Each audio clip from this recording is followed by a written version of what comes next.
right, y'all. Welcome to Electric Elevation Podcast. This evening, I have my special guest in the building, Rod Thomas. What up, though? What up, though, y'all? Okay, so Rod, this is interesting. This is actually his name. He don't have no rap name. So you gotta tell me why you decided, though, to just use your regular government name and not have like a rap name. Well, when I first started rapping, I was using a different name, but everybody who knew me kept calling me Rod. They kept calling me my government name. So most of the stuff that I was rapping about or making music about was my reality. So I was like, I might as well just keep it all the way 100. And my rap name is my government name, Rod Thomas. Okay. So we're gonna go all the way back. When did you actually start rapping? I was off and on. I was rapping when I was like middle school, high school, stuff like that, just cracking jokes. It started like, joke rapping or whatever. That's That led cool. to like, serious, raps or whatever. Okay. What middle school did you go to? Middle school. It's crazy. I went to I went to a whole bunch of middle schools. I stayed everywhere on the east side, but I went to a whole bunch of middle schools. Was you bad? That's why you went to a bunch of them? No, it was just, it was a lot of, we went through a lot growing up. Okay. So to speak, right? But I went to my neighborhood I grew up in 7 Mile of Van Dyke. I grew up on Helen Street. Okay. Grant. Elementary, middle school, Grant. I went there. I went to Joy Middle School. I went to Jackson. But I graduated from Rosa Parks Middle School. Okay. Yeah. Okay, that's funny. I actually graduated from Rosa Parks Middle School. Yeah, I graduated from Rosa Parks. I was up in there. The east side of the building, and it tore Rosa Parks down. It ain't even there no more. I know, that's funny driving past there and seeing that damn lot. I went to school there. That was, and it was crazy because they played us on our yearbook. We ain't had no yearbook for Rosa Parks. That's crazy work. That was crazy work. Yeah. So, I went to Remus for a little while too. So I went to Remus. Straight. I went to Peace Lutheran. Okay. But then I graduated from Rosa Parks. That's what's up. Yeah. That's what's up. Okay. What high school did you go to? I went to, when I said, I went back to Jackson Middle School. Okay. They had 9th grade. Oh, you went to Jackson? That was bad at Jackson. It was alright. It was alright. It was bad at Jackson. Fights all the time. I went there, when I left there, because they had 9th grade. And at the time, I was staying with my auntie, my little cousin Matt. Shout out to my cousin Matthew Shane. You know what I'm saying? He doing his thing on, Life on the Warren. Matter of fact, hold on. He gonna stick his head in here. We got to be able to stick your head in the camera, man. Kitchen Talk podcast too. Kitchen Talk. Hey, look. Hey, I was staying with him. You know what I'm saying? We did our thing. So when I left from Jackson, I went there in 9th grade. I went to Finney. Then I went to Denby. I went to both schools. I went to Denby too. I graduated from Denby. I ain't graduate. I ended up, at that time I was kind of caught up in trying to be. I was caught up in the hype, so to speak, right? Okay. So at that time I wanted to do what everybody else was doing. Just being honest. So that lifestyle that I lived led me into dropping out of school, which ultimately led me to going to prison and stuff like that. Okay. How long did you go? How long were you in prison? I sat down for a minute. Okay. Did you what? No. While I was in there though, I lost both of my parents. Oh, sorry to hear that. And that shit changed me. I had a different perspective on how I view parenting and stuff like that because I had a chance to see it from both sides. I know how it was when I was younger. My pops was locked up, and I know how that made me feel. And then when I had kids and I got locked up, I can imagine how that made them feel. So it was that kind of shaped a lot of things in my life to be like, I don't want to deal with that shit no more. And not only that, to just not go to that lifestyle. To if I know somebody care about me, like why would I be doing stuff to take me off the streets? You got what I'm saying? Away from people who care about me or whatever. Right. Yeah. So during the time you were incarcerated, did you write a lot of raps during that time? It was it was like a hit or miss type of thing because most of the stuff that I was writing, I was experiencing, you know, like shit, abandonment in a sense. So Okay. a lot of stuff I was writing was more like dark. You got what I'm saying? Mm-hmm. Then I lost both my parents when I was locked up. So that kind of like weighed heavy on me. And I come from a household of 8 kids. I got 2 sisters, 5 brothers. I'm the second oldest. So losing my parents like that, it was more of a, like, I have a huge responsibility to be like a father figure / big brother. So I can't be, you know what I mean, weak for them. You got what I'm saying? I had to be strong and move past a lot of certain things that I experienced or whatever. Okay. Wow, that's a lot. So, back your mother and father, they died like within a few years apart, or like just back to back. Yeah, it was like years apart. Okay. Yeah.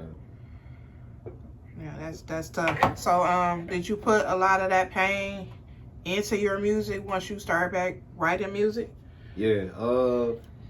I put a lot of it into it just on the strength of, I understood it from both sides. Like I said, like me growing up, I grew up from, you know, east side Detroit, but I stayed everywhere throughout Detroit. You know, north end, southwest, west side, east side.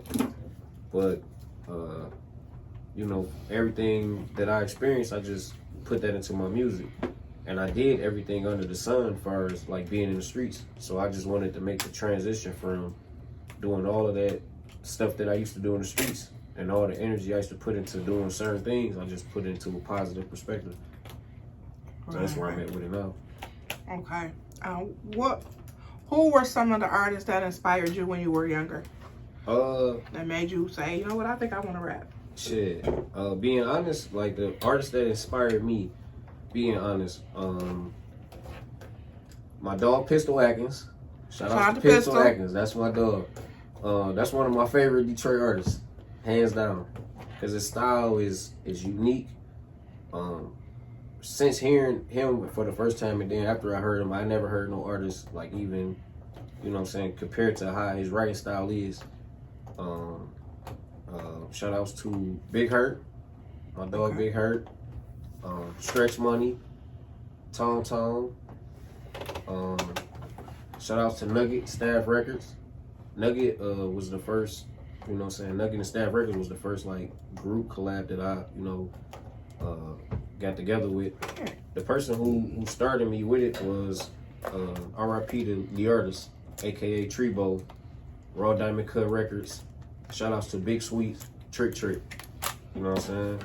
That go way back. Like the artist, aka Trebo, he was on record label with Big Sweets, Raw Diamond Cut Records. Respect the Winner. He was the reason why I started rapping. Okay. Yeah, and he tragically, you know what I'm saying, left this earth 2002. So shout out to my dog Trebo. Okay. What about some of the industry artists that inspired you? Matt, can you hand me that down? The industry artists. I ain't even gonna be on, you know, I ain't even gonna be, you know what I'm saying, like that. I'm more so inspired by the Detroit artists. As far as the industry artists, I don't really got, you know what I'm saying, no industry artists that inspire me. Okay. I got so much love for my city, like, you know what I mean, they, you know. Shout outs to my dog, Tunzi Chino, too. Okay. Another call rapper. For sure. Yeah. All right. Shout out to Akeisha Baker, who on the live. What up, dog? Akeisha, what up, though? Shout out to DJ Killer Kev. What up, dog? Shout out to everybody that's tapped in. Yep. And then Cortez, shout out to him. He got a slogan called "Put Your People On." And bro be doing his thing. For sure. Shout out to Pirelli, 7 Mile to Belle Isle, the remix, which I'm the host on that. You know what I'm saying? Oh, he got something new coming out? Man, absolutely. Oh, man. Okay. Nice. So tap in with that, because I'm the host of the 7 Mile to Belle Isle remix. You know what I'm saying? Pirelli TV. Shout out to Pirelli. That's dope. So what Pirelli been up to? Man, you grinding. Just grinding. Okay. Grinding. Man, what a time to be alive back in the day. All that stuff. For sure. For sure, That for was sure. good TV, good TV. Okay, so I can't wait to see that when they come back out here. I know you want to keep it under wraps. Yeah, for sure, for y'all sure, for sure. cooking? Yeah, we Okay. cooking up something real nice for y'all, you know. Okay. Yeah. So we were briefly talking. I know you changed the direction of your music. Yeah. So basically, when you were incarcerated, that was your turning point. Yeah, and then, you know, like losing, you know, people who were close to me, like to senseless gun violence and stuff like that. Like that shit, like that'll do something to you. For you sure. know what I'm saying? So did you used to do drill kind of at first? No, I never really did the drill thing. I was just more like a hardcore, like on the lyrical tip. Okay. But you know, I changed that up just to be like, you know, it's all about whatever you put out there, you would get it back. For sure. Type of thing. And then I know that whenever you in front of like a microphone, a camera, whatever, you become a role model, whether you like it or not. For sure. So I got 4 kids. I got a whole bunch of nieces and nephews that all look up to me. So I have to be inspiring at all times for them. So, you know, that's what the main thing that changed the direction of the music that I wanted to push, because it's easy for me to, you know what I'm saying, entertain adults. You got what I'm saying, as far as rapping and stuff like that, right? But it's even more important to save the children from going down the roads that I went down. Right. You know what I'm saying? Because all of them don't have fathers in the household and stuff like that. So I make music to uplift, you know what I'm saying, the little kids that's out there, the single mothers that's out there, shit like that. Just encouraging type of stuff. With so much stuff that's bad out there, you know, to just create my own lane to be like, this is what I'm on.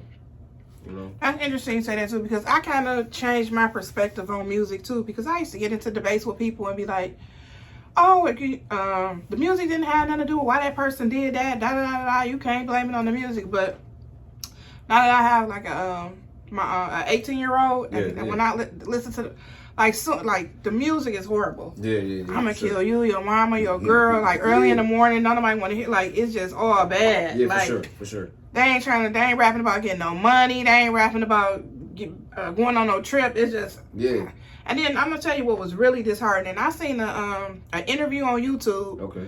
When a YouTuber asked the guy, he said, "Why this generation don't be rapping about hustling or getting no money?" That nigga said, "We rap about getting souls. We want to take souls. We rap about who got the most hats." Yeah. And that was the craziest shit like that I had ever seen. I'm like, what the fuck? And he was like really serious. That's sad. Yeah.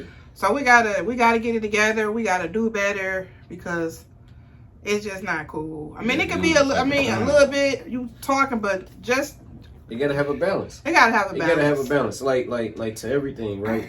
like the saying where some people say the cup is half empty and it's half full. Right. You gotta have a balance to everything. It's a up, it's a down, it's a left, it's a right, it's a black, it's a white, right? But to go a little deeper with that, it's like if you put water at a certain temperature, right, it'll stay cold. But if you just go one temperature down, it'll start freezing. You put water on the stove, it'll stay warm. But if you go one temperature up, it'll start boiling. So everything has to have a balance with what you do.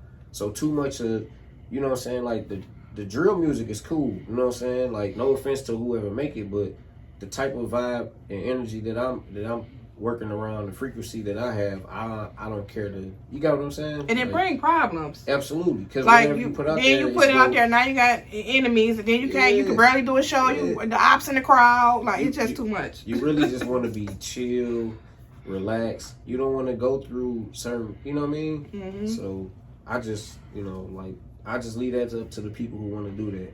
For me, myself, I'm in my own lane, like, you know what I'm saying? So I never say like I'm a tough guy, but I'm for sure not you understand what I'm saying? So that, that goes without saying. So it's just that the old school music, or not real old school, but they rapped about, being tough, but it still was hustle about getting money and like that. It was substance to it. It was some type of meaning to it. Like, but it's like when, like, you know, Chief Keef and Lil Durk and all them came, it was just kill. And but a lot of that came from a lot of people not, you know, holding people accountable for certain stuff. You know what I'm saying? Like, you go to the studio, you hear what they doing, you hear what they saying. You like, hey, what you think about that? Oh, that's cool. And it only be, and they go be a yes man only because that person might be the bag winner. You know what I'm saying? The bread winner. So everybody is a yes man to him. Instead of creating their own lane, they be like, nah, that ain't what type of time I'm on. Like, bro, that ain't cool what you want, you know? But I'm glad before Durk got locked up, he kind of changed his perspective as well. Like in one of his last interviews, he was saying he just saw how it was affecting the youth. Yeah. And saw how the record labels was using them to do that and take these young kids' minds. For sure. So, yeah. So we're going to do, you have a song called Save Detroit, right? Yeah. So we're going to play that real quick. Hey, shout out to my bro, John Williams. John Williams, he got the movement Save Detroit, right? And the word SAVE is an acronym. Okay. Stopping all violence everywhere. Okay, that's a clothing brand. And he got a clothing brand too. And, shout out to the D Spot. Yep. His clothes is up there. Shout out to Wood. What up, though, Wood? Yeah. Shout out to Uchi Khan. Shout out to Zeke from New Era Detroit. You know what I'm saying? Them guys, they out here putting it together. And shout out to the Motherland Community Foundation, which I'm a part of. We got some Stop the Violence things going on as well. Shout out to the new elite, the women, Carol Dorsey. Shout out to her. She put together a project that I did last week with the kids, and it was over there off Livernois. Okay. And shout out to Everything Turkey because they had shout out to Everything Turkey. They provided a lot of food for the kids that was there. Okay. It was a dope event. They passed out backpacks and everything. It was really nice. Really nice. When I was there, it was I gave a speech to the children, and it was a little boy came up to me. It was crazy because the little boy probably was like 7 or 8 years old. After I got done giving the speech, he came up to me and gave me a hug. That touched my heart 100%. Okay. And shout out to Apple and Mr. Beat the Odds and Larry prevention programs that they have, and they are also trying to get people exonerated who were wrongfully convicted. So shout out to them as well. Sure. So what we're gonna do now is we're gonna get off into your song, Saved by Detroit. Yeah, for sure. Save Detroit. Save Detroit. Yeah, for sure.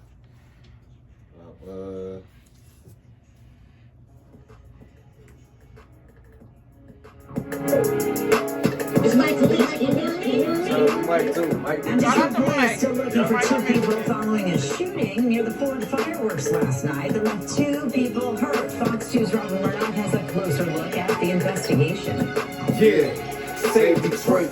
Yeah, we're trying to stop the violence. It's hot outside. These YNs out here wilding. United we stand, divided we fall. Can I take a couple of minutes so I can share something with y'all? Everybody got a point to prove, and they hate to lose. Bang the tools, now you making the news. That's supposed to be your dog while he ain't trying to throw you a bone. And you know that you starving at home. Instead of putting you on, he'd rather see you holding the chrome. If you get caught, how you gonna raise your kids over the phone? In front of the camera with money and guns, like it's beautiful. But tell the truth, dog, we all hate funerals. You was a thug when you was shooting up the club on the face with a dub. Now you crying to the judge, hollering gang, and can't even get your deal straight. You kill him and get caught, that's a stalemate. This is chess, not checkers. They ain't gonna respect us if we killing no McCartys in the necklace. What up, dude? Okay. With everything that's going on in the city, I just feel like something got to be addressed. We can come together and put that pride to the side and go a whole summer without nobody dying. Just because you ain't killing, that don't make you soft. It's not what's in the gun, it's about what's in your heart. I know how it is to be a victim of the system. Caught with a pistol, 3-time habitual. Locked in a cage and your family members miss you. Now you gotta watch your kids grow up through pictures. What I'm about to do, go shock a lot of crews. I could drop bodies, but I'ma drop jewels. Let's put them guns down and put them hands up. And if you feeling how I'm feeling, Detroit stand up. What up, Joe? You want my home. Okay. You're wanting some. Yeah. Let's go. Hello, Detroit. We are following 2 breakthrough stories from Detroit's east side. The one is County or Van Dyke and 6 Mile, where there's a large police presence. From both We got with all the stuff that we got, with everything we got going on in the city that's negative, like it has to have a balance. For sure. So It's just it's almost like you know how on the news in Chicago it'd be something it's almost like that here now. Yeah, that's every other day. And it's like, it starts with a lot of us men. We gotta, make the people who we hang with, we gotta hold them accountable for certain stuff that they doing. For sure. They doing lame ass shit. Like, for real. Like, if you know somebody you hanging with, be around, they doing some lame shit, they doing some goofy shit, you gotta check them about that. You will feel offended if somebody else that don't know them check them about that.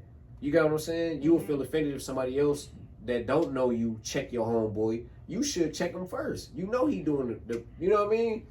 And then, not condoning any violence, but it's still, people still nowadays don't even honor street code. It used to be no women, no children.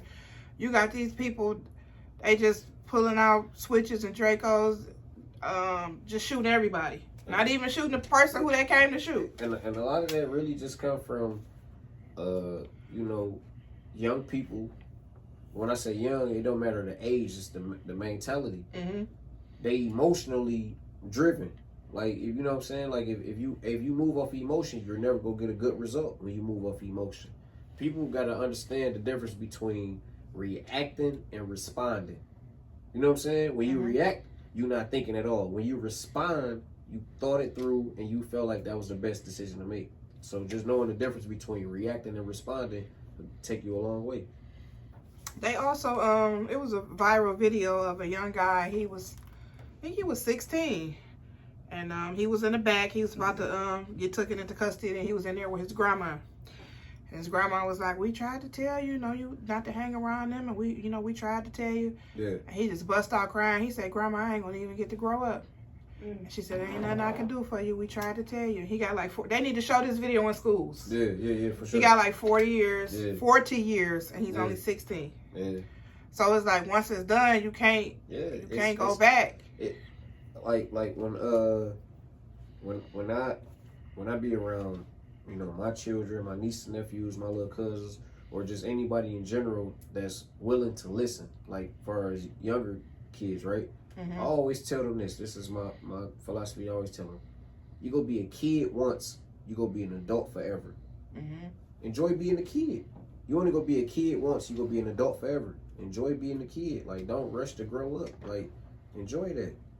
And then another thing with these young people, they get caught so quick. They tracking everything. Yeah. There's cameras everywhere. They tracking your damn phone. Yep. They know where it's pinging the cell tower. It's just not even worth it. Yeah. The effort to put into doing, it's just not worth it. But that's only because they seeking validation. Right. You know what I'm saying? Like when you know what you're capable of and you know what you can do, you don't gotta seek that from nobody to be like. So the difference between back then and now, like, the same stuff the cycle still goes, right? Mm-hmm. The same stuff that's taking place now was taking place 100 years ago. The thing was, people was more discreet about what they was doing back then. Mm-hmm. Nowadays, people would actually record them going on a mission. Right. You got what I'm saying? And then they get mad and look at everybody else like, y'all snitching. You snitching on yourself. Right. You telling on yourself. So or they'll snatch a chain and go like, "I just snatched his chain." Yeah, it's like, come on, like, at some point, you know what I mean? So, but that also goes back to the people that they around is not holding them accountable of the goofy shit that they do. You got what I'm saying? Like, if you doing goofy stuff and the people that care about you, they go be on your ass about you doing dumb stuff. If you doing goofy shit, like, the people who around you, they go tell you, they go call you out on that. They go pull your coattail. Like, no, that's what the old school guys say. You can pull your coattail real quick. Come here, let me holler at you. Sure. But nowadays, it's like, they feel like nobody helped me get to this bag. Nobody helped me do this, so I don't got to listen to nobody. Nah, you still got to pay homage to somebody because it was somebody that inspired you to be or do the things that you're doing. You got to give credit to where credit is due. They just don't have that balance. I also think, though, too, I think some of these young people be like not in their right mind. I think they be off pills and lean and drinking, and then they do shit, and then when they get sober, they like, oh my God, what have I done? Yeah. So that needs to stop too. All that promoting the lean and the pills. Like, people get mad at me when people who pop pills, I be like, that's crackhead shit. That ain't the same. It's crazy. It's the same shit. Yeah. It's the same. Yeah, they justify that shit. Yeah. So yeah, that needs to stop as well. For sure. And then, like, you got people making whole, like, Future, Percocet, just making all the songs about that shit is not cool. Yeah. It's lame. Like I said, it's crackheadish. It's just not. It's cool. It's cool to do it until it happens to somebody who you personally care about. You got what I'm saying? Like, And then it's they cool doing for the them. fentanyl, and then Yeah, it's cool for it's people to dangerous promote to even that take until it that. happens to somebody who they care about, and then that's when it's only an issue. That's when it's only a problem. But Right. nobody is addressing it. right. You got what I'm saying? So that's what. Look how many good people we done lost because, like I said, it's even dangerous to take a pill because they putting fake pills in there and then they putting fentanyl in there. Yeah. They think you taking the pill, you fuck around and die. Yeah, and it's a lot of people. It's a lot of people who lost their lives to that. You know, For what I'm sure. saying? So, you know. Stick your head in here, man. I'm gonna get Mando on his own interview soon to himself. Man, I'm proud of him, man. Life of Warren director. No, Matthew See Shane. you later, Hey, Matthew Shane. Shane. He got the series Life on the Warm. You gotta tap in with Cuz him. be doing his thing. You know what I'm And saying? looking out for Top 10 Original come out November 1st. Top 10 Adidas. You feel me? It's an original. Okay. Yeah, for sure. For Syndicate sure. boy, shout out to my man Wood. Shout out to Wood. Shout out to Wood. D Okay. Scott. Oh yeah, for sure. That's what's up. Yeah. So have you been speaking at any schools and stuff? Because you seem like, I like your vibe, your aura. So you seem like you could put together like a little mentor thing. So what you got going on with that? So right now, I have did like a few motivational speakings at a couple of gatherings. Okay. I have something coming up. The date hasn't been like set in stone, but Okay. King High School is the next event that I'll Awesome. be at Awesome. speaking. Just giving them the honest God truth. You know, like, That's well needed. yeah, like you'll be surprised how far you are important go to a kid.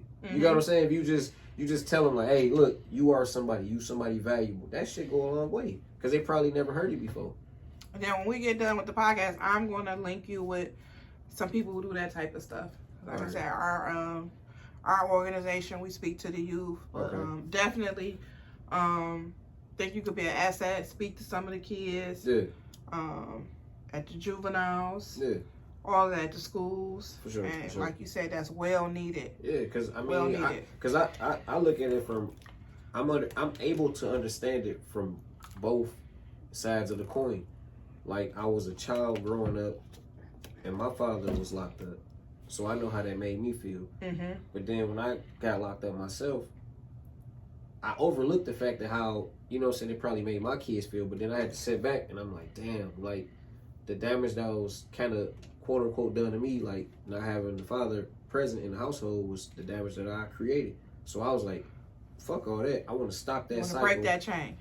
You got what I'm saying? So I Mhm. address it accordingly to that. So yeah, that's I full 100% would love to be involved with anything that's involving with uplifting the children so they can be in a better space mentally. You know what I'm saying? Because nowadays it's like you got young girls running around, they leaving the house, suicide rate is up, and mainly a lot of that stuff is taking place because when we were younger, we didn't have the social media. Right. So they got social media, so they got cyberbullying. Mm-hmm. You know what I'm saying? Like back then you had a bully in the school. Now they got bullies in school, then they got bullies on the internet. So, you know. You know what else is disturbing? They were saying kids 8, 9, and 10 be killing themselves. Yeah. There's no way a kid that young should even know what killing yourself means. And Yeah. like you said, social media. For sure. Social media. And then just, no offense to nobody, but proper parenting. Just taking the time to be there for your child instead of just feeding them a tablet, feeding them a telephone.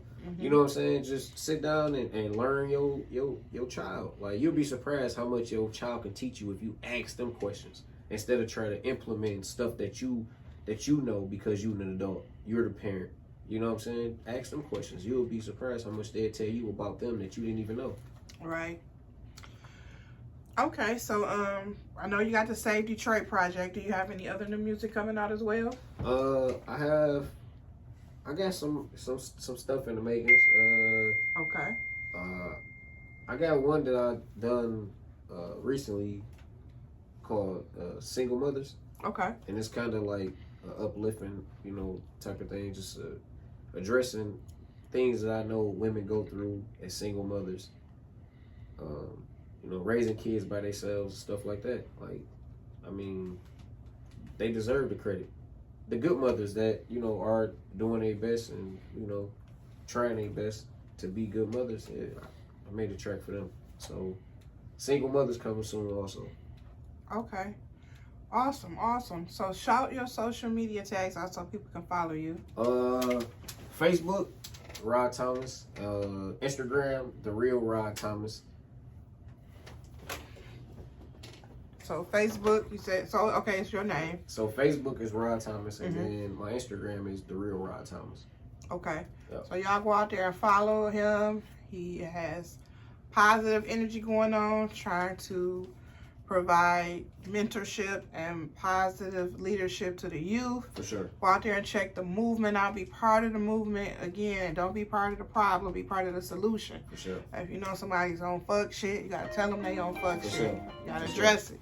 For sure. So any final thoughts or takeaways you want to give or say? I'm gonna just say that,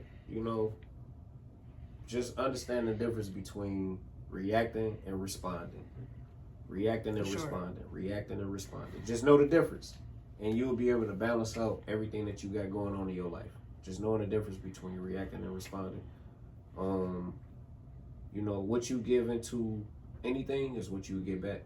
So if you're not putting no effort into making a change, you can't be mad when a change is not being made. You ain't putting forth the effort. Absolutely. I want to give another shout out though. Like I say, shout out to the Bank Boys. Shout out to the Bank Boys. Shout out to the Bank Boys. I got a new project on the way too. Yeah. I see P. Ryder on here. Yo, shout out to the Bank Boys. They be doing their thing. We man. got some heat on the way. For sure. Shout out to my dog Dave. Shout out to Shane West. Shout out to Lil B also. And shout out to Large Amount. They got some stuff on the way as well. Shout Yeah. out to Choir And Boys. shout out to Fat Mac, barbershop. They got that food. They be, hey, you can go up there, get your hair cut, all type of stuff. Food, Wednesday, Saturday, all type, But shout out to you though, also. Thank you. Shout out to Kim. Thank You know what I'm you. saying? She doing her thing. She grinding. For sure. For sure. You know what I'm saying? Y'all make sure I know y'all mess with me on Instagram and on Facebook and all that, but make sure y'all subscribe to my YouTube channel. For sure. It's Electric Elevation Podcast on YouTube. And with that being said, peace. Thanks for everybody that was tuning in. And remember, support the Save Detroit movement project. Get you some merchandise, all of that. For sure. And then the word SAVE is an acronym. Stopping all violence everywhere. Shout out to my dog, John Williams. Stopping all violence everywhere. We definitely need it here. For sure. Peace.